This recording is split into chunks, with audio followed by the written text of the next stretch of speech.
สบายดีเนาะ FC ทุกคนมื้อนี้ได้ยินว่า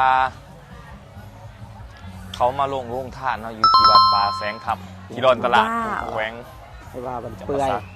เนาะมันเปื่อยบ่เคย มันเปื่อย ผมเปื่อยเนาะ วัดป่า มื้อนี้เฮาสิไปตามหากะทิขมเมานี่ยินว่าเขาพวก สิไปรอกินของฟรีเอาง่ายๆนะรอกินของฟรีไป ไป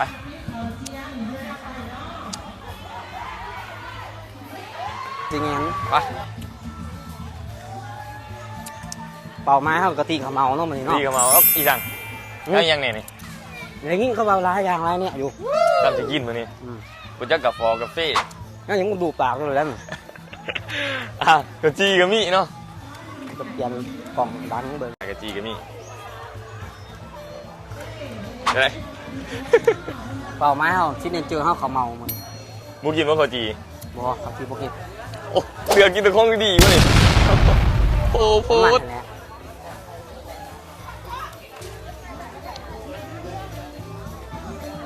จีใส่นม มันจะนี่ส้น ส่วนข้าวจีเนาะ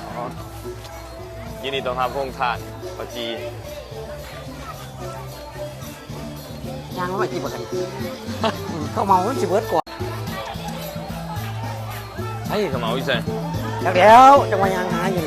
ตามหาพงทานขมเหลา ไปผมพิกัดพวกท่านขมเมาบอกไปด้วย โอ้ปอนน้ำมันนี่ใช่ล่ะมันเบิร์ดเดี๋ยวบ่ แจ้งอยู่ใส่พี่น้องเลยบ้านแจ้งอยู่ใส่ เห็นแต่ เห็นแต่อ่าน เห็นแต่นี่นะ เฟอเห็นแต่เฟอง านเว้ย แจ้งอยู่ใส่พี่น้อง ขมเหลาเว้น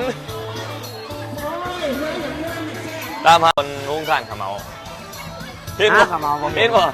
บ่เห็นเอาสิไปถามมึงมา มึงสิบ่ได้กินข้าวจี่บ่ พวกท่านขมเมาเขาอยู่ใส่สิไปถามเลย ถามมึง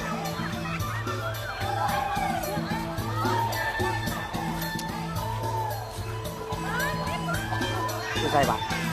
ฮะอยู่ใส่บ่ เอาสิบ่ได้กินข้าวจีบ่เอาปอนน้ำกะมิมานี่ ผมไปถามผู้ก็ก่อนนี่บอกว่าพวกท่านขมเมาอยู่ ไป บ้า ถาน มดิเอาไปถาม เขาจะไปถามดิพี่บอกให้ คุณสิเบิร์ดเนี่ยมันจะ โมเห็นพี่น้องโมเห็นโอ้ข้าวจี้แล้วมัน สิกินข้าวจีเอามานี่ จะกินข้าวจี้แล้วมัน ข้าวจีกับแซ่บเพื่อกัน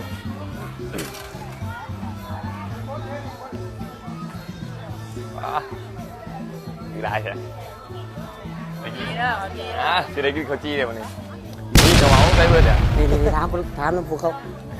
ขายข้าวจี้ดิถามมึง ตามผู้ขายข้าวจีได้กันสิหูไปถามมึงดิ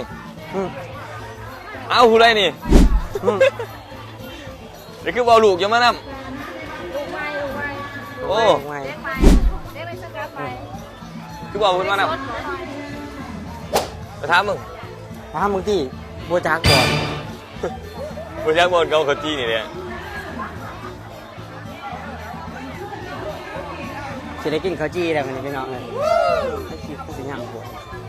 จีใส่นม อะไรบ้าง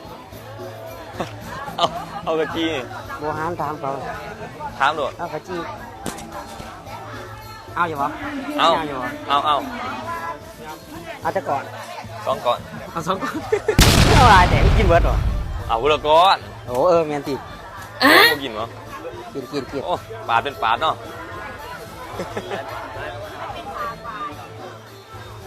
กินมันเบิร์ดเด้อ